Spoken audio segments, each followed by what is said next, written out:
Good morning વિદ્યાર્થી મિત્રો.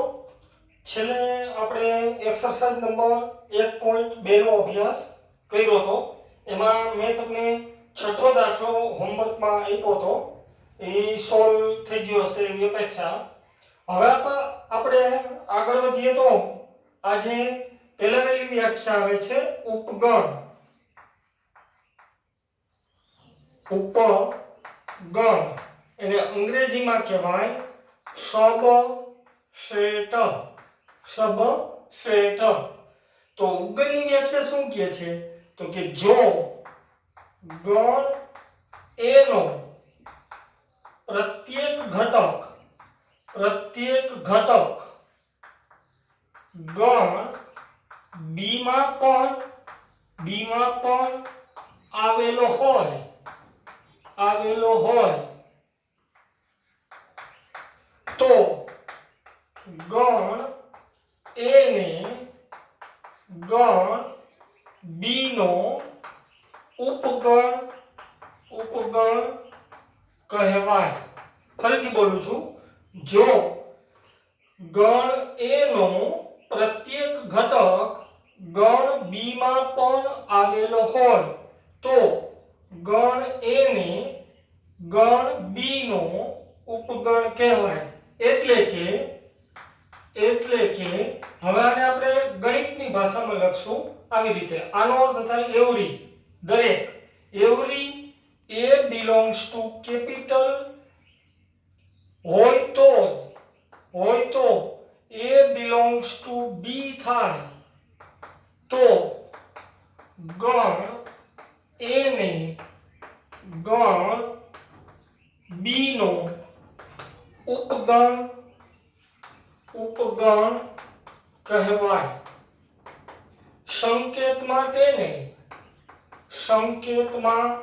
તેને A ઉપગણ B આને વંચાય આમ A ઉપગણ છે B.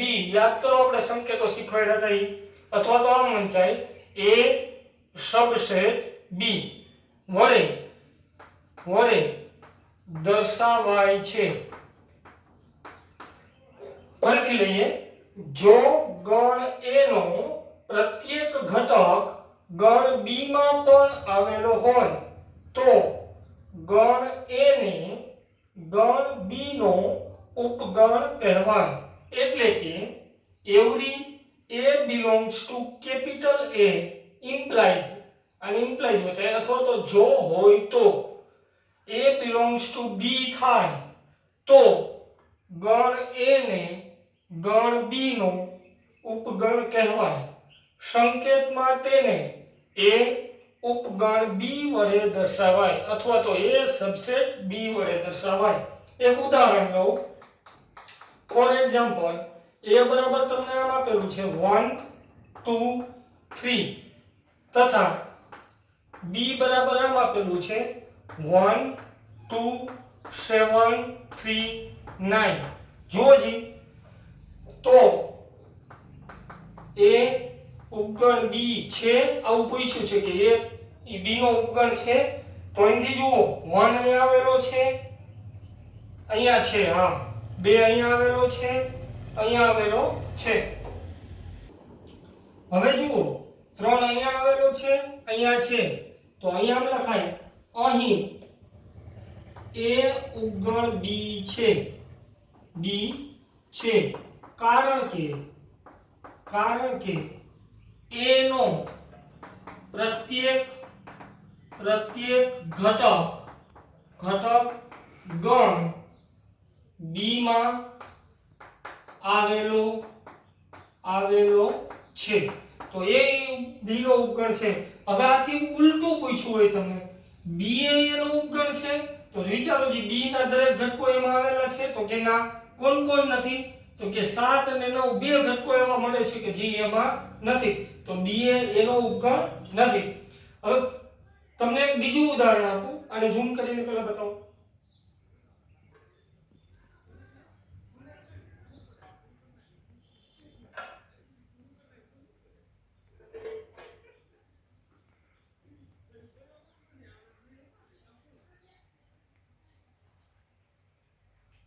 હવે જુઓ અત્યારે દાખલા તરીકે તમે ભરાડ વિશ્વવિદ્યાપીઠ ત્રંબામાં તમે એડમિશન લીધેલું છે, તમે ધોરણ 11 સાયન્સમાં એ ગ્રુપના વિદ્યાર્થીઓ છો, તમારા ગણને હું એ નામ આપું, બરાબર, અને આખા 11મા ધોરણના એ અને બી ગ્રુપ બંને ગ્રુપના વિદ્યાર્થીઓનો ગણ છે એને બી નામ આપું, તો એ ગ્રુપના વિદ્યાર્થીઓનો ગણ છે એ 11મા ધોરણનો ઉપગણ થશે, બરાબર, કારણ કે તમે બધાય 11મા ધોરણમાં તો છો જ.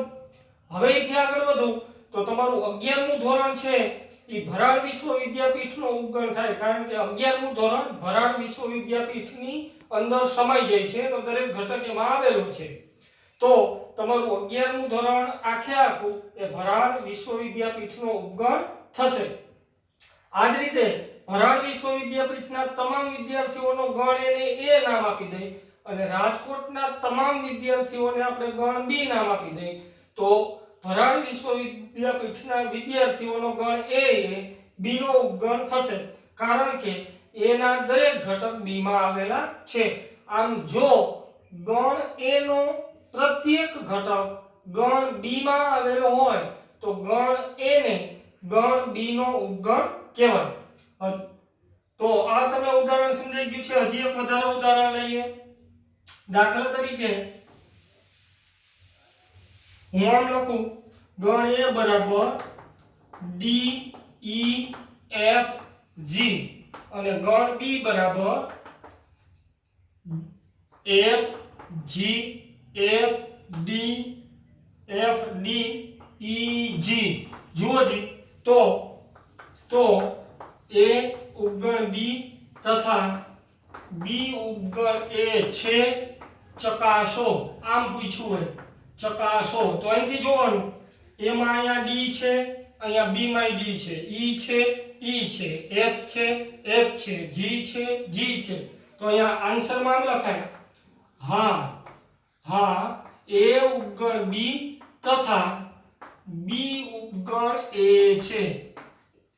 એટલે કે એવરી એ બિલોંગ્સ ટુ એ માટે હોય તો ને તો જ એ બિલોંગ્સ ટુ બી થાય છે. આ ડબલ ઇમ્પ્લાઇડ ની નિશાની છે, બંને બાજુ સત્ય છે.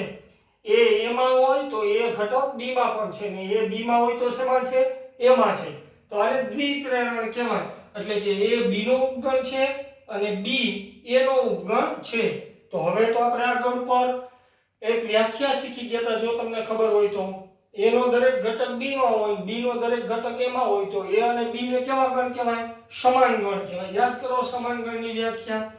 તો તથા એ બરાબર બી છે. આ વધારાનો જવાબ આપણે આપ્યો. તો આમ એ નો દરેક ઘટક બી માં છે તો એ બી નો ઉપગણ છે અને બી નો દરેક ઘટક એ માં છે તો બી એ એનો ઉપગણ છે. એને ઝૂમ કરીને બતાવો.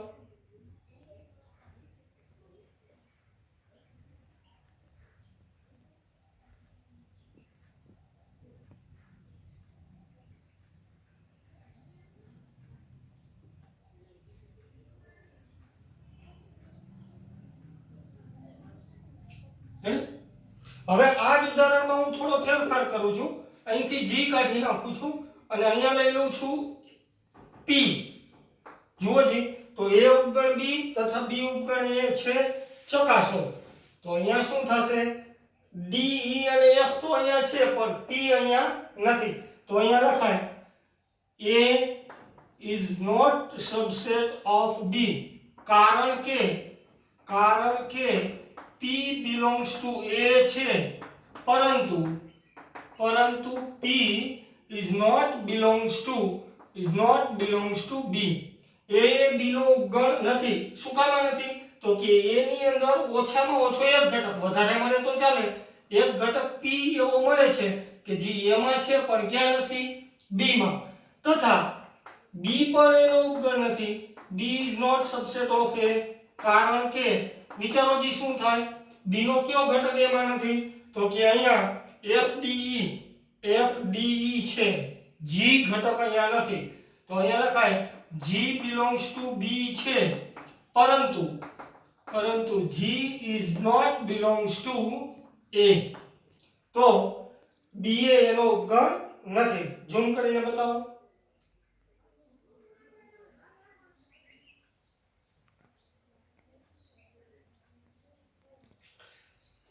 તો બંને એકબીજાના ઉપગણ નથી. તો આગળ ઉપર આપણે આવી એક વ્યાખ્યા શીખશું અલગ ગણની કે એ b નો ઉપગણ ન હોય, b એ a નો ઉપગણ ન હોય તો a તથા b ને અલગ ગણ કહેવાય. એ આગળ ઉપર આપણે શીખવાના છીએ. અહીંયા આટલું પૂરતું છે. રેડી? હજી થોડો ફેરફાર કરું. અહીંયા હું આવું ને એડ કરી દઉં આ. તો હવે વિચારો જી a એ b નો ઉપગણ થશે અને b એ a નો ઉપગણ થશે તો કે ના. તમને તો અહીંયા બે ઘટકો એવા મળે છે b માં નથી. એમાંથી કોઈ પણ એક જ લખવાનો. આ જ જવાબ આવશે કે p એ a માં છે પરંતુ p એ b માં નથી. એની જગ્યાએ તમે આમે લખી શકો કે r એ a માં છે પરંતુ r એ b માં નથી. તો a એ b નો ઉપગણ નથી. એવી જ રીતે b એ a નો ઉપગણ નથી. અહીંયા આપણે અહીંયા થોડો ફેરફાર કરી નાખીએ. ફરજિયાત બે ઘટકો એ હોવું જોઈએ એવું જરૂરી નથી. h k અહીંયા બે ઘટકો વધારાના આપી દીધા. જુઓ જી હવે b માં કેટલાય ઘટકો એવા મળે છે કે જે a માં નથી અને a માંય બે ઘટકો એવા મળે છે કે જે b માં નથી. તેથી a એ b નો ઉપગણ નથી અને b એ a નો ઉપગણ નથી. ઝૂમ કરીને બતાવો. આ ઉદાહરણ બદલી ગયું છે.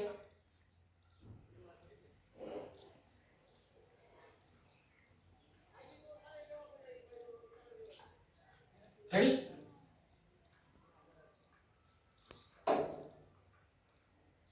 હવે આપણે છેલ્લે ગણ મેં તમને શરૂઆતમાં શીખવાડ્યું હતું કે n એટલે પ્રાકૃતિક સંખ્યાઓનો ગણ, z એટલે સમય સંખ્યાઓનો. આટલા ગણ આપણે શીખી ગયા હતા. ગણ n બરાબર પ્રાકૃતિક સંખ્યાઓનો ગણ. જુઓ જી બરાબર આના બરાબર આપણે આવું લખતા હતા 1 2 3 અનંત સુધી બધી જ પ્રાકૃતિક સંખ્યાઓનો ગણ. પછી આપણે z વિશે શીખ્યા હતા. z એટલે પૂર્ણાંક સંખ્યાઓનો ગણ. -3 -2 -1 0 1 2 3 અનંત સુધી. પછી q એટલે આપણે શીખી ગયા હતા સમય સંખ્યા ગણ. પછી r એટલે આપણે શીખી ગયા હતા વાસ્તવિક સંખ્યા ગણ. હવે જુઓ અહીંયા તમે બરાબર વિચારો તો n ના દરેક ઘટક z માં આવેલા છે. જો 1 2 3 અનંત સુધી બધા ઘટકો અહીંયા સમાઈ જાય છે. તો સ્પષ્ટ છે કે n ઈ કેનો ઉપગણ છે? z નો. રેડી? હવે સમય સંખ્યા ગણ. તો સમય સંખ્યાની મેં વ્યાખ્યા શીખવાડી હતી કે p/q સ્વરૂપમાં દર્શાવી શકાય. p અને q પૂર્ણાંક છે અને q is not equal to 0. તો 3/2 -5/7 1 1 ના 9 ના છેદમાં કાંઈ ન હોય તો 1 તો હોય જ. એટલે આ પણ કેવી સંખ્યા ગણાય? સમય સંખ્યા ગણાય. તો એનો અર્થ એવો થયો કે આ -3 સમય સંખ્યા ગણવી હોય તો ગણી શકાય. તો કે હા -3 ના છેદમાં કાંઈ ન હોય તો શું હોય? 1 હોય. 0 ને સમય સંખ્યા ગણવી હોય તો ગણી શકાય. તો કે આ 0 ના છેદમાં કાંઈ ન હોય તો શું હોય? 1. એનો અર્થ એવો થયો કે આ z ની તમામ સંખ્યાઓ q માં સમાઈ જાય છે. તો તથા z is subset of q એટલે કે z એ ગણ q નો ઉપગણ છે. આ જ રીતે વાસ્તવિક સંખ્યા ગણની અંદર ગમે એ સંખ્યા તમે પસંદ કરો સંકર સંખ્યા સિવાયની. એ સંકર સંખ્યા ગણ સી આપણે આગળ ઉપર આખું ચેપ્ટર એનું ભણવાનું છે ત્યારે શીખવાડીશ. પણ અત્યારે આટલું લઈએ કે ગમે એ સંખ્યા લ્યો એ વાસ્તવિક સંખ્યા ગણની અંદર સમાઈ જાય સિવાય કે સંકર સંખ્યા. તો આ સમય સંખ્યા ગણ q એ કેનો ઉપગણ થાય? r નો. તો તથા q is the subset of r. તો n કેનો ઉપગણ થયો? z નો. z કેનો ઉપગણ થયો? q નો. q કેનો ઉપગણ થયો? r નો. તો આને આમ લખી શકાય n એ z નો ઉપગણ છે, z એ q નો ઉપગણ છે અને q એ r નો ઉપગણ છે. અને વિચારવું હોય તો આમ વિચારી શકાય. આ પુત્ર છે, n એટલે પુત્ર, z એટલે પપ્પા, q એટલે દાદા અને r એટલે વડદાદા. તો r ની અંદર બધાય સમાઈ જાય. મેં તમને ઉદાહરણ આપ્યું હતું ને તમને પોતાને ગણ તરીકે લ્યો તો તમે ભરાડ વિશ્વવિદ્યાપીઠમાં અભ્યાસ કરતા હો તો તમે 11મા ધોરણનો ઉપગણ ગણાવો, કારણ કે તમે 11મા ધોરણમાં ભણો છો. હવે 11મું ધોરણ ઈ ભરાડ વિશ્વવિદ્યાપીઠનો ઉપગણ ગણાય. ભરાડ વિશ્વવિદ્યાપીઠના વિદ્યાર્થીઓ રાજકોટના વિદ્યાર્થીઓનો ઉપગણ ગણાય. શા માટે આવું થાય છે? તો કે તમે 11મા ધોરણમાં છો, 11મું ધોરણ ભરાડ વિશ્વવિદ્યાપીઠમાં છે, ભરાડ વિશ્વવિદ્યાપીઠ રાજકોટમાં છે. તો એવી જ રીતે ગણ n ના દરેક ઘટક z માં આવેલા છે, તેથી ગણ n ને ગણ z નો ઉપગણ કહેવાય. ગણ z ના દરેક ઘટક સમય સંખ્યા ગણ q ની અંદર સમાઈ જાય છે, તેથી ગણ z ને ગણ q નો ઉપગણ કહેવાય. આ જ રીતે આ બધાય 3 એ 3 આની અંદર તો સમાઈ જ જાય છે. તો હવે આમ લખવું હોય તો લખી શકાય n is subset of r. તો કે હા, કારણ કે n ના દરેક ઘટક r માં છે. એવી જ રીતે n q નો ઉપગણ છે, પણ r એક પણ નો ઉપગણ નથી. આમાંથી 3 માંથી એક પણ નો. એ બરાબર ધ્યાન રાખજો, આમ નો લખી શકો. r એ n નો ઉપગણ નથી, આમ લખવું પડે. તો હવે તમને સમજાઈ ગયું હશે કે જો ગણ a નો પ્રત્યેક ઘટક ગણ b માં આવેલો હોય તો ગણ a ને ગણ b નો ઉપગણ કહેવાય. અને ઝૂમ કરીને બતાવો, આ વસ્તુ તમારા માટે મહત્વની છે. બોક્સમાં જે ડ્રો કરું છું તે આ ખાસ યાદ રાખજો. a ને z નો ઉપગણ છે, z એ q નો ઉપગણ છે અને q એ r નો ઉપગણ છે. અને વંચાય આમ n is the subset of z, z is the subset of q, q is the subset of r.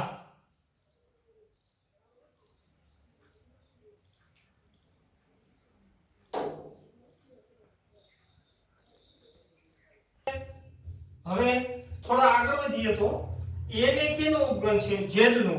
તો z છે એ n માટે પપ્પા થયા એટલે અધિગણ કહેવાય. તો a ને z નો ઉપગણ છે ને તો n ને ઉપગણ કહેવાય, તો z ને શું કહેવાય? અધિગણ. હવે આગળ વધીએ, z કેનો ઉપગણ છે? q નો.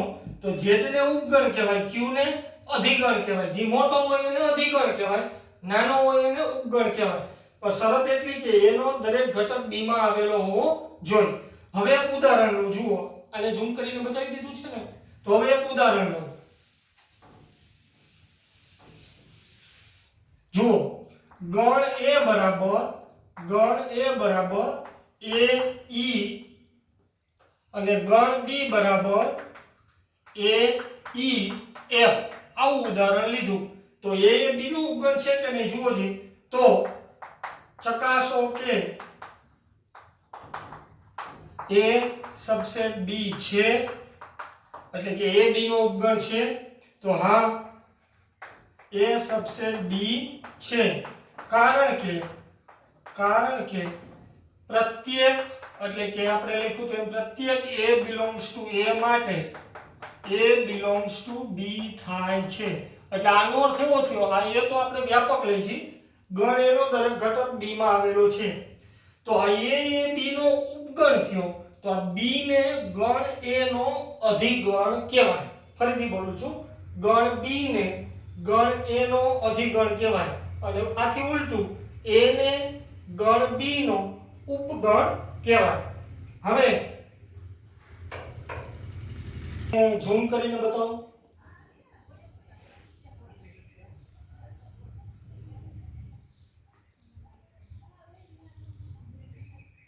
રેડી? હવે થોડા આગળ વધીએ તો એક ઉદાહરણ લો. ફોર એક્ઝામ્પલ, તમે ખાલી વિચારો, ગણ પોતે પોતાનો ઉપગણ થાય. તો ગણ a બરાબર આપણે આ ઉદાહરણ લઈ લઈએ, a બરાબર 1 4 7 9. તો વિચારો જી, આ પોતે પોતાનો ઉપગણ થાય? તો કે હા, થાય જ ને. એનું કારણ છે અહીંયા સામે પાછું લખો, a બરાબર 1 4 7 9. ગણ એનો દરેક ઘટક એમાં આવેલો છે કે નહીં જુઓ જી, છે ને. તો એનો અર્થ એવો થાય કે ગણ પોતે પોતાનો ઉપગણ કહેવાય. હવે તો આપણે અહીંયા નોંધ લખશું, every a belongs to a માટે હોય તો a belongs to a થાય છે. તેથી a is the subset of a કહેવાય. તો ગણ પોતે પોતાનો ઉપગણ ગણાય. રેડી? બીજું નોંધ બીજી, પેલું બીજી નોંધ, ફાઈ એ એનો ઉપગણ કહેવાય. તો અહીંયા આપણે સ્વીકારી લેશું કે ફાઈ માં એક પણ આ ખાલી ગણની નિશાની છે, ખાલી ગણમાં એક પણ ઘટક હોતો નથી. તો આપણે એવું નોંધ તરીકે લખશું કે ખાલી ગણ દરેક ગણનો ઉપગણ કહેવાય.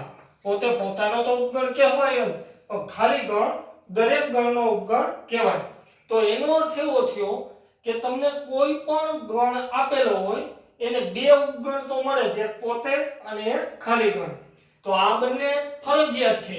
તો આવા ઉપગણોને ઉચિત ઉપગણો કહેવાય, અનુચિત ઉપગણો કહેવાય. તો આને આપણે નોંધ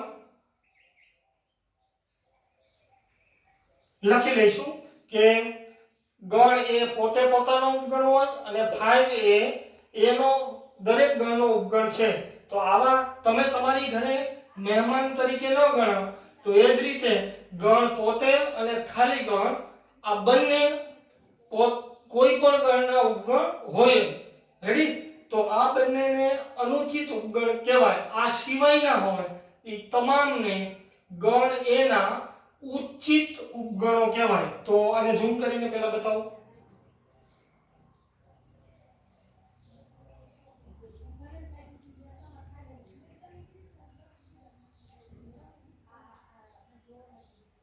રેડી? હજુ જુઓ એક ઉદાહરણ લઈએ. ગણ એ બરાબર આમ લઉં છું, A B C ના તમામ ઉપગણો લખો. તો હમણાં જ આપણે કીધું કે ગણ એનો પહેલો ઉપગણ કયો થાય? અહીંયા લખાય ઉપગણો. પહેલો ઉપગણ કયો થાય? ખાલી ગણ. બીજો ઉપગણ ગણ પોતે, એટલે કે આમ A B C આને આમે લખી શકો A. ત્રીજો ઉપગણ તો કે આ A. ચોથો ઉપગણ તો કે આ B. પાંચમો ઉપગણ તો કે આ C. છઠ્ઠો ઉપગણ તો કે AB. સાતમો ઉપગણ તો કે BC. આઠમો ઉપગણ તો કે AC.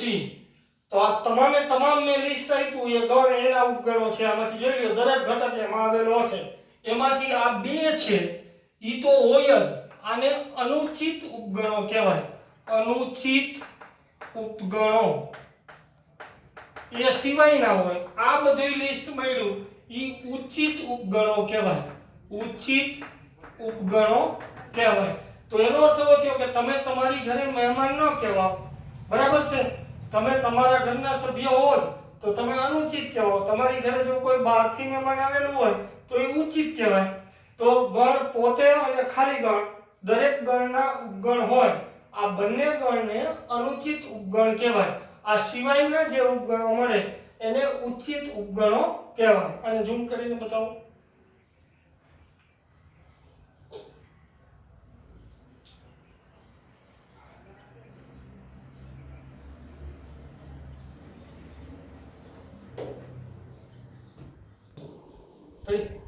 ચાલો હવે આપણે તમારા પેજ ટેક્સ્ટ બુક ના પેજ નંબર 11 ઉપર ઉદાહરણ નંબર 9 ગણ 5 આવું તમને આપેલું છે.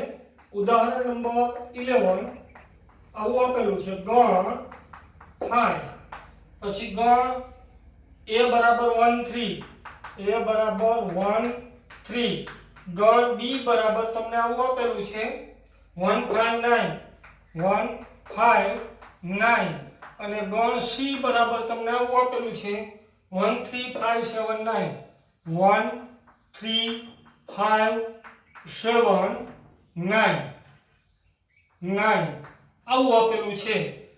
તો નીચે દર્શાવેલી દરેક ગણની જોડી વચ્ચે સંજ્ઞા ઉપગણ હોવું તથા ઉપગણ ન હોવું.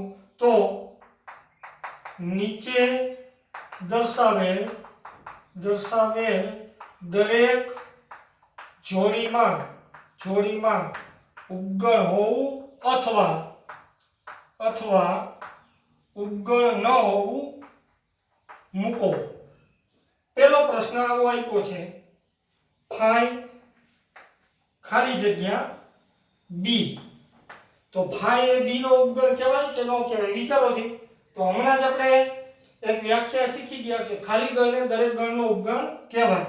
તો ફાઈ અહીંયા આવી નિશાની મૂકશું, phi is the subset of B, એટલે કે ખાલી ગણ એ ગણ બી નો ઉપગણ છે. પછી બીજું આપ્યું છે એ ખાલી જગ્યા બી. જુઓ જી એ બી નો ઉપગણ છે તો એનો દરેક ઘટક બી માં છે કે નહીં ચેક કરીએ. એક અહીંયા છે, એક અહીંયા છે, ત્રણ અહીંયા છે, અહીંયા કે ત્રણ છે ના, ત્રણ અહીંયા છે નહીં, તો એ બી નો ઉપગણ નથી. એક ઘટક એવો મળી ગયો એટલે આપણે અહીંયા આવી નિશાની મૂકશું, a is not subset of b. બરાબર છે. હવે ત્રીજી ખાલી જગ્યા a ખાલી જગ્યા c.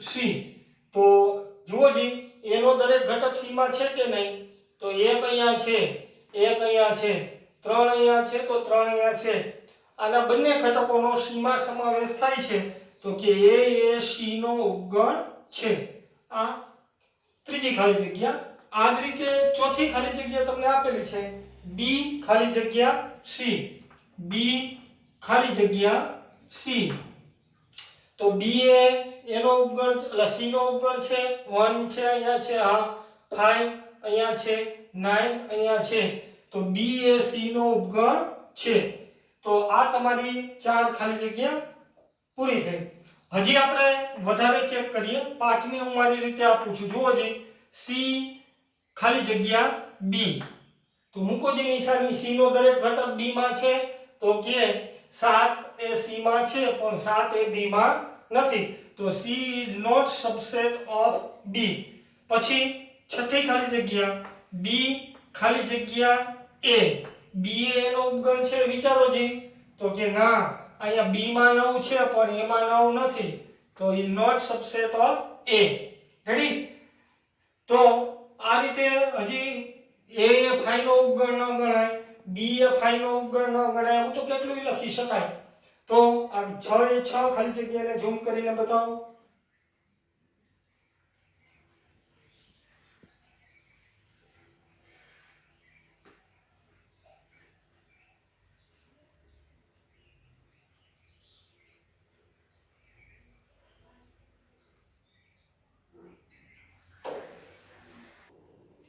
ચાલો હવે આગળનું ઉદાહરણ કર્યું, સોરી 11મું હતું, 9મું હતું, પેજ નંબર 11 હતા. હવે ઉદાહરણ નંબર 10 ઉપર આગળ વધીએ તો તમને અહીંયા આપ્યું છે, ગણ a માં ઘટકોની સંખ્યા a e i o u આપેલી છે અને b માં a b c d આપેલા છે. તો પૂછ્યું છે a e b નો ઉપગણ છે, તો આપણે આન્સરમાં લખશું a is not subset of b. a A b નો ઉપગણ નથી, કારણ કે a નો પ્રત્યેક ઘટક b માં આવેલ નથી. હવે તમને ખબર પડી જાય. જુઓ અહીંથી લ્યો i અહીંયા છે નહીં, o લ્યો, o પણ છે નહીં. આ જ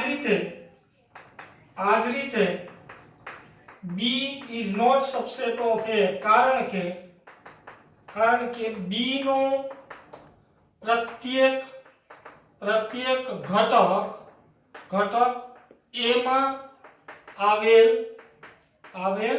નથી. આ કારણ આપી દીધું આપણે. અહીંયા જુઓ b નો ઘટક d છે, a માં નથી આવેલો, કેપિટલ a માં, તો b એ નો ઉપગણ નથી, a એ b નો ઉપગણ નથી. તો આ બંને ગણો પરસ્પર અલગ ગણો કહેવાશે. કેવા ગણો કહેવાશે? અલગ ગણો. એ આપણે આગળ ઉપર શીખીશું. અને ઝૂમ કરીને બતાવો.